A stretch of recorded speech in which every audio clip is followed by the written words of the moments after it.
শারদ বরণে আগরতলা, আর সেক্ষেত্রে শারদীয়া মানে থিম পুজো কিন্তু বিশেষ স্থান করে রেখেছে দর্শনার্থীদের। কোথায় কেমন পূজা রয়েছে সেই নিয়ে বরাবর দর্শনার্থীদের একটা আগ্রহ থাকে, আর সেই নিয়ে আমরা তুলে ধরছি একের পর এক ক্লাবের ছবি। এবার এই মুহূর্তে আমাদের প্রতিনিধি রয়েছে অঙ্কিতা বর্ধন। চলুন শুরুতে দেখে নেই অঙ্কিতার সাথে কুঞ্জবন স্পোর্টিং ইউনিয়নের এই বছরের থিম।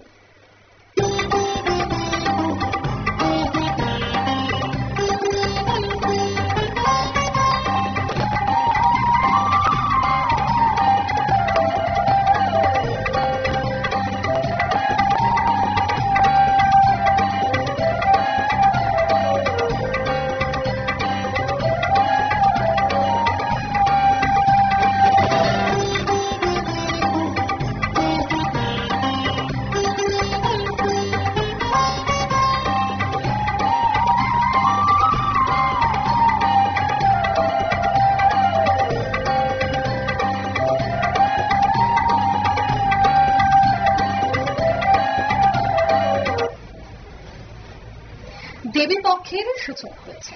আমরা প্রত্যেকটি ক্লাব এবং তাদের প্রস্তুতি তুলে ধরছি আপনাদের সামনে। এবার কিন্তু নিউজ ভ্যানগার্ড চলে এসেছে কুঞ্জবন স্পোর্টিং ইউনিয়ন ক্লাবে, আর এই ক্লাবে এই মুহূর্তে কিন্তু পুজোর একেবারে তোড়জোড় শুরু হয়ে গেছে। যে প্যান্ডেল রয়েছে সেই প্যান্ডেলের কাজ কিন্তু চলছে, আমরা সেই ছবি দেখতে পাচ্ছি। কিন্তু আমি যখন এই ক্লাবের কর্মকর্তা সদস্যদের সাথে কথা বলছিলাম, একটা বিষয় কিন্তু তারা তুলে ধরেছে, একটা বার্তা যেন তারা দিতে চলেছে প্রধানমন্ত্রীর ভোকাল ফর লোকাল। অর্থাৎ প্রধানমন্ত্রী যে ভোকাল ফর লোকালের বার্তা দিয়ে থাকেন, লোকাল জিনিস ব্যবহার করা, লোকাল শ্রমিকদের দিয়ে কাজ করা, সেটাই যেন তারা আবারও এই পুজোর প্যান্ডেলের মাধ্যমে ফুটিয়ে তোলার চেষ্টা করছে। আমরা প্রত্যেকেই জানি যে আমাদের রাজ্যের বাঁশবেত বিশ্ববিখ্যাত। একেবারে লন্ডন থেকে শুরু করে আমেরিকা প্রত্যেকটা জায়গায় বাঁশের বোতল থেকে শুরু করে বাঁশের বিভিন্ন আসবাবপত্র কিন্তু যায়। তাই এবারে বাঁশকেই কিন্তু তারা বেছে নিয়েছে এই পুজোর মণ্ডপ তৈরি করতে।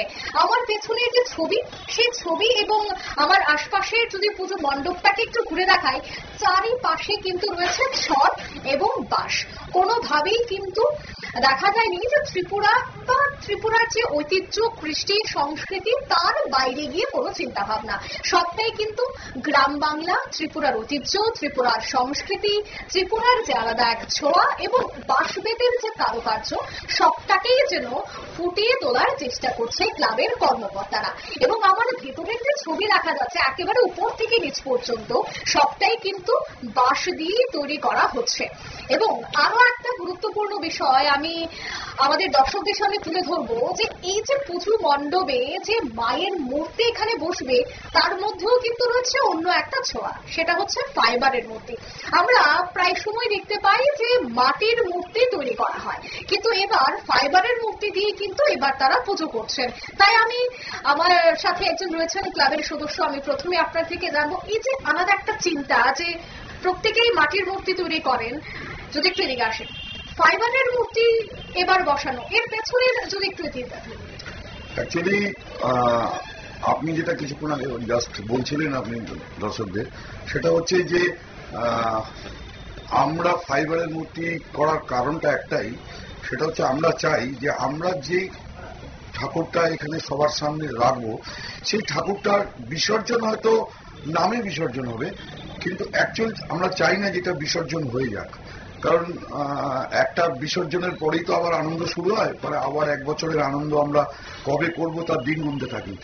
তো আমরা যেন বিসর্জন হয়েও যেন ঠাকুর বিসর্জন না হয়, তাই আমাদের মনের মধ্যে এটা একটা ধারণা আমরা তৈরি করেছি যে যাতে এই প্রতিমাকেই, যাতে এখানকার যারা প্রশাসন তারা যাতে এই প্রতিমাকে এখানেই কোথাও প্রিজার্ভ করে। অর্থাৎ আমরা কিন্তু কথা বলছিলাম ক্লাবের সদস্যের সাথে, এবং তিনি কিন্তু বলছিলেন যে বাঁশবেতের যে সৌন্দর্য বা বাঁশবেত দিয়ে যে কিভাবে একটা পুরো মণ্ডপ তৈরি করা যায়, তা কিন্তু এবার তারা ফুটিয়ে তুলছে। আমরা ভেতরেরও যে বেশ কিছু ছবি দেখতে পাচ্ছি, সেই ভেতরের ছবিটাও আমরা একবার তুলে ধরবো আপনাদের সামনে।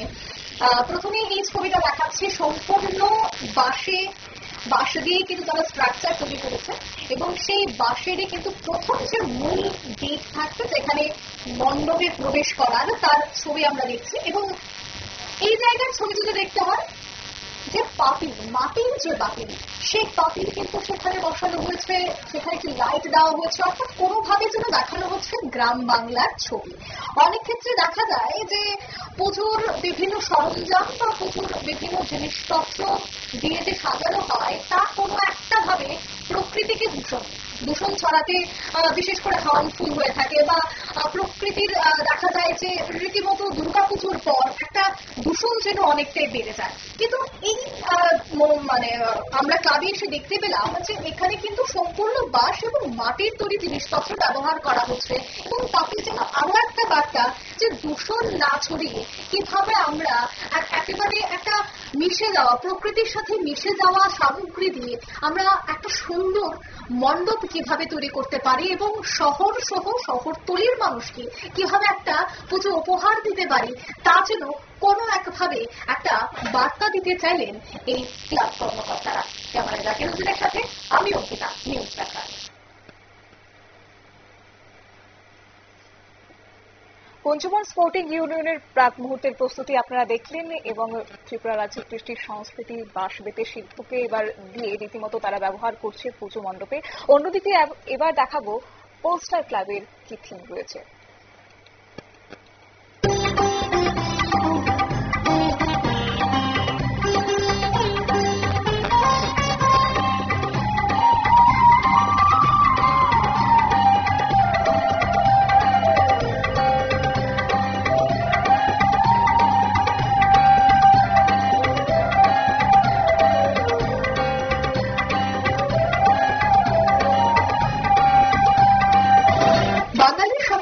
উৎসব দুর্গাপূজা। আশ্বিন মাসে এই দুর্গাপুজো হয়ে থাকে। যদিও এবার পুজো অনেকটাই এগিয়ে, তবে আমরা কিন্তু প্রাক পরিক্রমায় বেরিয়ে পড়েছে। এই মুহূর্তে আমি রয়েছে পোস্টার, অর্থাৎ আস্তাবল ময়দানে যে পুজো হয়ে থাকে সেই পুজো কিন্তু আমরা এবার চলে এসেছে। আমার পেছনে ছবি দেখা যাচ্ছে, ইতিমধ্যে কিন্তু কর্মীরা বিভিন্ন কাজ করছেন। পুজো থেকে শুরু করে যে মণ্ডপ সজ্জা, সেই মণ্ডপ সজ্জা তৈরি করতে তারা ব্যস্ত হয়েছে।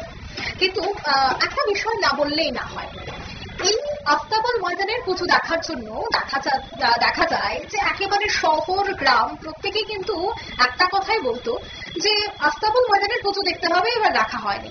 কারণ আস্তাবল ময়দান পছন্দের তালিকার মধ্যে একটি ক্লাব বা একটি পুজো মণ্ডপ। কিন্তু বেশ কয়েক বছর ধরে দেখা যাচ্ছে যে এবার আস্তাবল ময়দানে অর্থাৎ পোস্টারের যে পুজো হয়ে থাকে সেই পুজোর যে থিম সেটা আগের মতো থাকছে না, এবং খুব স্বল্প পরিসরেই কিন্তু তারা এই পূজার্চনা বা এই পুজোর থিম নিয়ে তারা হাজির হচ্ছে। কিন্তু কেন এত ক্রেজ, এত জনপ্রিয়তা থাকার পরেও আস্তাবল ময়দানে ধীরে ধীরে পুজোর যে একটা আমেজ বা পুজো দেখার যে একটা আগ্রহ সেটা কেন কমছে? কেন ধীরে ধীরে তারা থিমটাকে সীমিত পরিসরে আছে? সেই বিষয়টা অনেকেরই প্রশ্ন, তবে আমরা কিন্তু তার উত্তর অবশ্যই খুঁজবো। আমি কিন্তু পেয়ে গেছি ক্লাব কর্মকর্তাদের, এবং তাদের থেকে আমি জানবো পোস্টারের পুজো প্রত্যেক বছরই হয়, তবে এই বছরের কি থিম রয়েছে। নমস্কার, আমি পোস্টার ক্লাবের জেনারেল সেক্রেটারি বিনীশ কন্তিদের। রাজ্যবাসীকে আমি পোস্টার ক্লাবের পক্ষ থেকে এবং আমার এলাকার সমস্ত সদস্যদের এবং আমাদের বিভিন্ন দর্শনার্থীদের আমি পোস্টার ক্লাবের পক্ষ থেকে আগাম শারদীয় শুভেচ্ছা জানাই। আমি সেই কারণে আমরা একটা আপাতত জমিদার বাড়ির মতো ব্যবস্থা করি, প্রশান্ত ব্যবস্থা করি। যারা দর্শনার্থীরা রয়েছে বা যারা আসেন তাদের একটা প্রশ্ন আপনাদের জন্য রয়েছে। সেই প্রশ্নটা হচ্ছে যে এই আস্তাবল ময়দানে যে পুজো হয়, এই পুজো দেখার জন্য প্রচুর ক্রেজ থাকতো আগে, বা মনে করা হতো যে আস্তাবল ময়দানের পুজো দেখতেই হবে। কিন্তু দেখা যাচ্ছে যে ধীরে ধীরে এই পুজোর থিম অনেকটাই যেন হারিয়ে যাচ্ছে বা সীমিত হয়ে যাচ্ছে। আগের মতো সেই ক্রেজটা যেন এখন আর থাকছে না। এটার পেছনে কি কারণ? দেখুন, পোস্টার ক্লাব অ্যাকচুয়ালি আমাদের যে বাজেটটা হয় সেটা আমাদের এলাকার মধ্যে আমরা সীমাবদ্ধতা রাখি। পাশাপাশি আমাদের ক্লাবের সব সদস্যরাই সরকারি এমপ্লয়ি এবং রাজ্যের বিশিষ্ট আধিকারিকবৃন্দ আমাদের এই ক্লাবের মেম্বার আছেন। তো তাদের মধ্যে অনেকে রিটায়ারমেন্ট হয়ে গেছেন, তাদের মধ্যে অনেকে মারা গেছেন। এখন নতুন জেনারেশন বলতে আমাদের এখানে খুব কমই আসে, এক নম্বর। 2 নম্বর হচ্ছে আমাদের যে লেকচুমনি বাজার সেটার উপরে এবং আমাদের এলাকার এবং আমাদের যে মেম্বারশিপের উপরে আমরা কিন্তু বাজেটটা নির্ধারণ করি। আগে যেই পুজোটা হতো সেই পুজোটা আজকের থেকে আজকে যেই জিনিসটা একটা লেবারের মিনিমাম ভাড়া হচ্ছে, মিনিমাম আপনার রেট হচ্ছে 700 টাকা, আর আগে ছিল এটা 100 টাকা 150 টাকা। সেই কারণে আমাদের বাজেটটা সীমিত হওয়াতে আমরা ওই টার্গেটটা আমরা ঠিক মানে সাহস করতে পারি না যে এটা আমরা করব। কারণ করতে গিয়ে যদি কোনো রকম আমরা চাই না কারোর উপরে প্রেশার ক্রিয়েট হোক, কারোকে আমরা জুলুম করি, ওইটা আমরা পোস্টারটা ওইটাতে আমরা মান্যতা দিই না।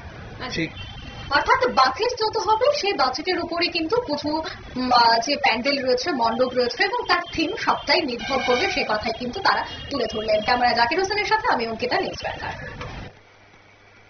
প্রাক মুহূর্তের প্রস্তুতি আপনারা দেখলেন এবং বলতে হয় যে শহর আগরতলা এই মুহূর্তে সেজে উঠছে এবং সেজে উঠছে বিভিন্ন থিমে মায়ের পুজো মণ্ডপ, সেটা হোক অভিনবত্বের ছোঁয়া কিংবা সেখানে হারিয়ে যাওয়া ঐতিহ্যকে তুলে ধরা। তবে শেষ মুহূর্তের তুলির টান দিতে এক প্রকার প্রস্তুত রয়েছে শিল্পীরা, আর সেই এই বিষয়গুলি তুলে ধরতে অবশ্যই প্রস্তুত রয়েছে নিউজ ভ্যানগার্ড। তবে আপাতত নিয়ে নিচ্ছে ছোট্ট একটি বিজ্ঞাপন বিরতি, সঙ্গে থাকুন।